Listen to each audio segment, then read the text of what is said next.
안녕하세요. 서영주입니다. 여러분, 우리는 누구나 인생을 살아가다 보면 기쁘고 즐거울 때도 있지만 슬프고 애통할 때도 있기 마련입니다. 그런데 그 슬픔이 자기의 실수나 잘못으로 인한 것이라면 어쩔 수 없다고 생각하기도 하겠지만, 그것이 타인의 행포나 자연의 재해나 대형 사고 같은 것으로 생겨난 결과라고 할 때는 억장이 무너지고 서럽고 한스러운 애통함이 더하겠죠.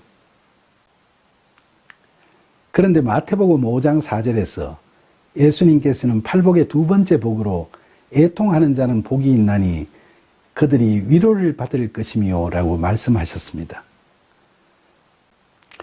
그럼 이 말씀이 사랑이신 하나님께서 극심하고 잔혹한 고난과 시련으로 인해 고통받는 우리들이 느끼는 애통함을 위로하신다는 의미를 갖고 있는 걸까요? 팔복의 두 번째 복이 그런 애통함을 위로하신다는 이야기라면, 세상 살면서 고생이 많아서 슬퍼하는 사람들은 복이 있는 사람이라서 나중에 천국으로 간다는 위로의 말씀이 될 수도 있겠죠. 그런데 과연 이 말씀이 그런 뜻일까요? 여러분은 어떻게 생각하세요? 만약 그런 말씀이라면 너무 감상적인 이야기처럼 느껴지지 않으세요?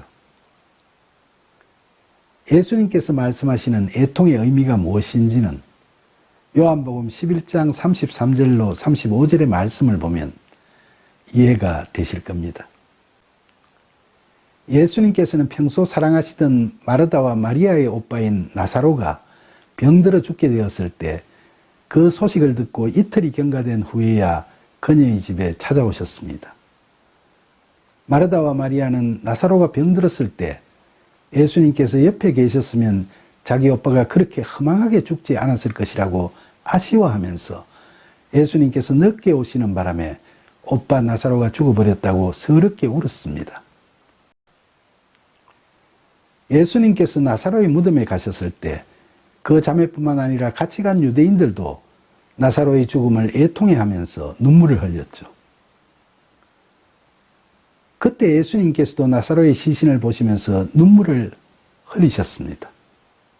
성경은 그 광경을 예수께서 그 자매가 우는 것과 또 함께 온 유대인들이 우는 것을 보시고 심령에 비통히 여기시고 불쌍히 여기사 이르시되 그를 어디 두었느냐 물으시자 마르다가 이르되 주여 와서 보옵소서 하니 예수께서 눈물을 흘리시더라고 묘사하고 있습니다. 이 성경 구절에서 마르다와 마리아 그리고 같이 간 유대인이 흘린 눈물과 예수님의 눈물은 모두 다 애통한 마음의 표현이지만 그 의미는 과연 같은 것일까요? 아니죠. 그렇지 않습니다. 그들의 눈물과 예수님의 눈물은 그 의미가 확연히 다릅니다. 먼저 마르다와 마리아 그리고 같이 간 유대인들이 흘린 눈물은 병들어 죽어버린 나사로의 운명이 불쌍해서 흘리는 연민의 눈물입니다. 그런데 예수님께서도 그들처럼 나사로가 젊은 나이에 죽어버린 그 사실이 비통하고 불쌍해서 연민의 눈물을 흘리셨을까요? 그게 사실이라면 사랑이 많으신 예수님께서 한시라도 빨리 나사로에게 오셔서 그를 살리셨어야지.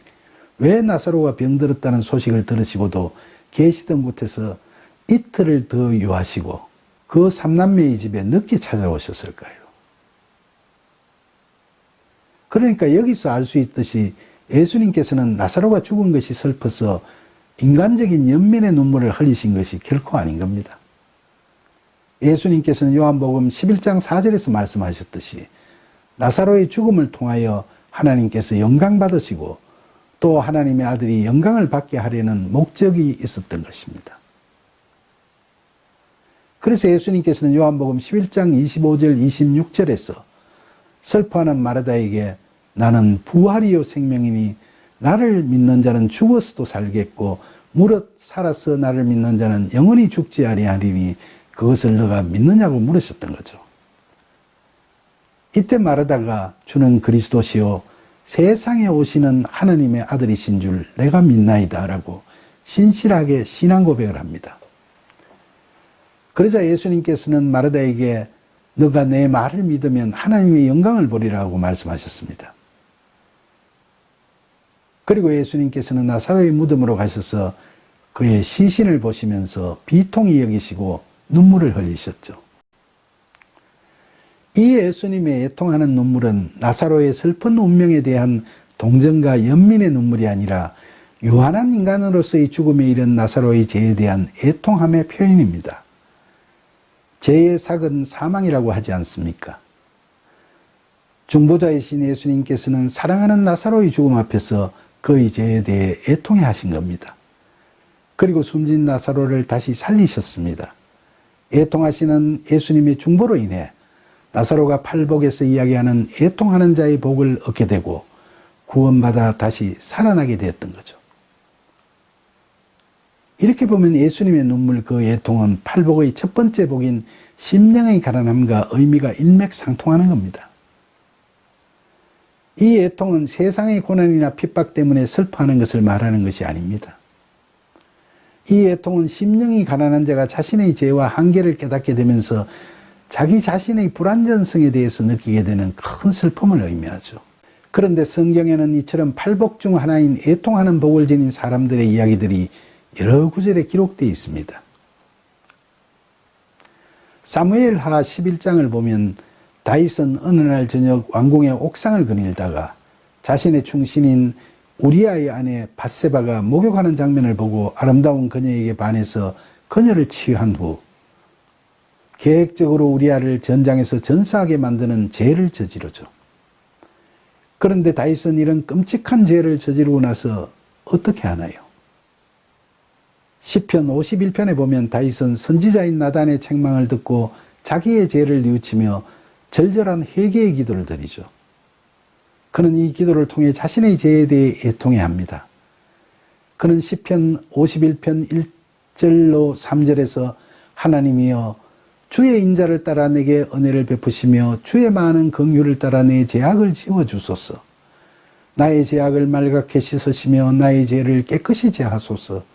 물은 나는 내 죄가를 아오니 내 죄가 항상 내 앞에 있나이다 라고 자신의 죄를 스스로 고백하고 통회하고 있죠. 그는 16절에서 주께서는 제사를 기뻐하지 아니하시느니 그렇지 아니하면 내가 드렸을 것이라 주는 번제를 기뻐하지 아니하시나이다 라고 말했습니다. 이 말은 하나님께서는 다윗이 형식적인 종교 행위를 통해 자신의 죄를 사함을 받으려는 것을 거부하신다는 것을 의미하고 있죠. 그래서 그는 17절에서 하나님께서 구하시는 제사는 상한 심령이라 하나님이여 상하고 통회하는 마음을 주께서 멸시하지 아니하시리이다 라고 간구하고 있습니다. 이것은 상하고 통회하는 마음, 즉 자신의 죄를 뉘우치고 그 죄를 애통해하는 심령이 있다면 하나님께서는 죄를 사해 주신다는 믿음의 간구인 거죠. 다윗은 이처럼 애통하는 마음이 있었기에 하나님께서 그의 죄를 사해 주시고 다시 새 출발을 하도록 해주셨던 겁니다. 신약 성경에서 애통하는 자의 대표적인 예로는 누구를 꼽을 수 있을까요? 저는 그 예로 사도 바울을 꼽고 싶습니다. 잘 아시다시피 사도 바울은 세상적으로 유대 사회에서 원래 신분이 대단했던 사람이었죠. 우리 조선시대 명문 양반 가문처럼 유대의 베냐민 지파의 바리새인 가문에서 태어난 바울은 나면서부터 철저한 유대교 신봉자로 자라왔어요.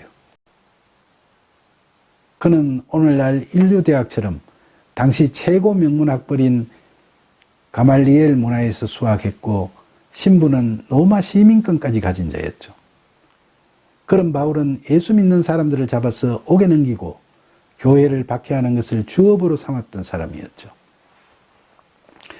당시 그는 대제사장으로부터 예수님의 제자들을 잡아들이는 권한을 받아서 그 임무를 수행하기 위해 살기등등하게 도처를 헤집고 다니고 있었습니다. 어느 날 바울이 그들을 잡으러 다마색, 즉 오늘날 시리아의 수도 다마스커스 인근에 이르렀을 때 홀연히 하늘로부터 빛이 그를 둘러 비추었어요. 그때 하늘에서 사울아 사울아 너가 어찌하여 나를 박해하느냐라는 예수님의 음성이 들려왔어요. 바울은 그 놀라운 순간에 주여 누구시나이까 라고 묻게 되죠. 그때 하늘에서 다시 나는 너가 박해하는 예수라는 말씀이 들려왔습니다. 그때까지는 바울의 이름이 사울이었죠. 바울이라는 이름은 예수님을 영접하고 개명한 이름인데 작은 자라는 뜻을 가지고 있습니다. 이처럼 그가 개명한 이름은 그동안 세상적으로 잘 나가던 사람이 예수님을 만나면서 자신의 참모습을 보게 되고 회심하여 마음이 가난한 자로 바뀌게 된 것을 알 수 있게 하죠. 그렇게 예수님을 만나 시작한 신앙생활에서 바울은 처음부터 큰 깨달음이 있었고 유대계와 헬라 철학에 관한 풍부한 학식을 바탕으로 복음의 진리를 논리정연하게 정리했습니다. 그런데 그런 그도 회심하고서도 수십 년의 세월이 흘러가면서 신앙이 더욱더 성숙해져 감에 따라 자신의 실체를 점점 더 제대로 볼 수 있게 되어가는 것을 우리는 성경을 통해 알 수 있습니다. 바울은 신앙생활 초기에는 갈라디아서 1장 1절에서 보듯이 자신을 하나님과 예수 그리스도로 말미암아 사도된 사람이라고 했는데 여기서는 선택된 자로서의 자부심이 비어 있음을 느낄 수 있죠.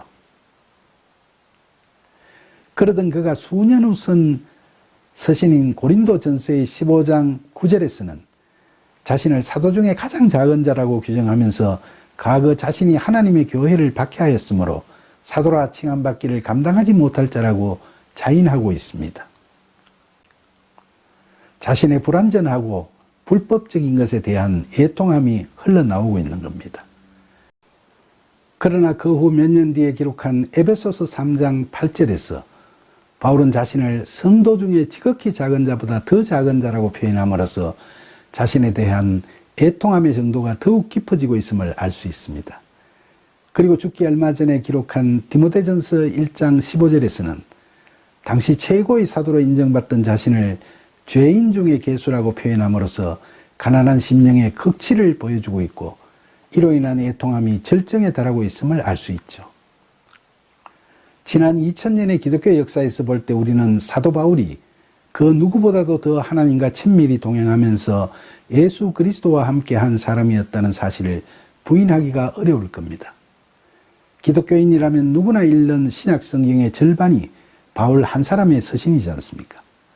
그는 살아서 하나님 나라를 늘 경험하며 그리스도 예수 안에서 살아간 사람이므로 복음의 진리를 전할 수 있는 엄청난 복을 누린 독보적인 사람이었으며 그런 복을 얻었으므로 하나님과의 허심탄회한 대화를 통해 자신의 실체를 드러내 보일 수 있었던 겁니다. 예수님을 만난 후 그의 심령은 가난해졌고 지난날 예수 믿는 자들을 잡으러 다니던 자신의 모습에 대해 지극히 애통해하는 사람이 되었던 거죠. 그래서 로마서 5장 20절에 죄가 더한 곳에 은혜가 더욱 넘쳤나니라는 그의 말처럼 그는 지난날 자신의 그 큰 죄를 다 통회하며 하나님의 위로와 사랑을 보통 사람들이 느끼는 것보다 훨씬 더 크게 받았던 겁니다. 그리고 그는 주님의 넘치는 은혜와 사랑에 힘입어 로마에 이르기까지 전도 여행을 통해 예수님을 전가하고 또 금과 옥조와 같은 서신서들을 남길 수 있었습니다. 그는 몸은 고단하고 힘든 삶을 살았지만 자신의 심령이 그렇게 가난하고 애통해짐에 따라 자신을 비하하게 되고 자기를 파멸로 가는 것이 아니라 늘 하나님과의 삶을 살았기 때문에 가난한 심령으로 통감하게 되는 자신의 죄에 대한 애통함에 대해서 하나님의 더 큰 위로를 받았고 그 은혜로 말미암아 더 큰 사역을 행할 수 있었던 겁니다. 결과적으로 하나님께서는 사도 중에 제일 작은 자라고 자인하던 그를 오늘에 이르기까지 사도 중에 제일 큰 자로 세우셨던 거죠. 우리도 바울처럼 신앙이 깊어져 가면 늘 골방 기도를 통해 깊은 묵상 중에 적나라하게 드러나는 우리 자신의 불의와 불완전성을 확인하게 보게 되고 철저하게 피조물에 불과한 우리 자신의 존재 가치를 인식하게 될 겁니다. 이를 통해서 우리는 심령이 더욱더 가난해지고 그로 말미암아 애통함이 우리 자신에게서 터져나오는 그런 경험도 할 수 있을 겁니다.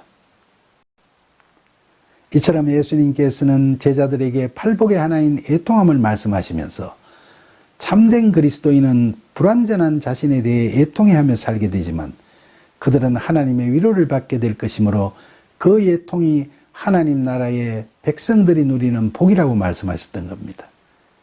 그 애통함은 세상적 결핍으로 말미암은 애통함이 아니라 참된 회개로 인해 찾게 된 영적 애통함이며, 그 애통함은 시리와 절망을 우리에게 가져다주는 애통함이 아니라 하나님의 위로로 말미암아 용기와 능력을 얻게 하는 애통함입니다.